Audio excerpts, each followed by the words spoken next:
Hello' everyone, কি খবৰ সকলোৰে? আজি ভাবিলো মেগী অলপ বনাই খাম। সেই দোকানলৈ গ'লো। বাট দোকানত এপেকেটো মেগী নাছিল। কিন্তু মা ঘৰত থাকোঁতে চিন্তা কৰাৰ কোনো কথাই নাই।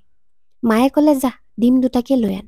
ময়ো দৌৰি দৌৰি গৈ লৈ আনিলোগে। আৰু আহি দেখিলো গাজৰ আলু বইল কৰি থৈছে। পিছত ধুনীয়াকৈ আটা অলপ গুলি টাৱাত দি চব্জিবোৰ মিক্স কৰি ৰোলৰ নিচিনাকৈ ফ'ল্ড কৰি দি দিলে আৰু ক'লে, ল এতিয়া খাব পাৰ।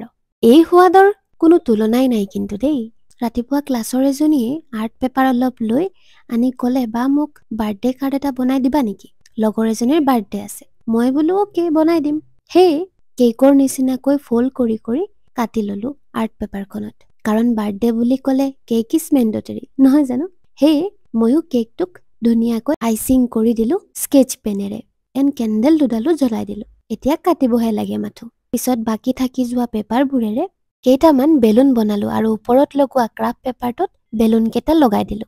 লগতে ৰিয়েল লুক আনিবলৈ ঘৰতে থকা ৰিবনডালেৰে এনেকৈ বান্ধি দিলো। বাছ হৈ গ'ল special birthday card for special friend.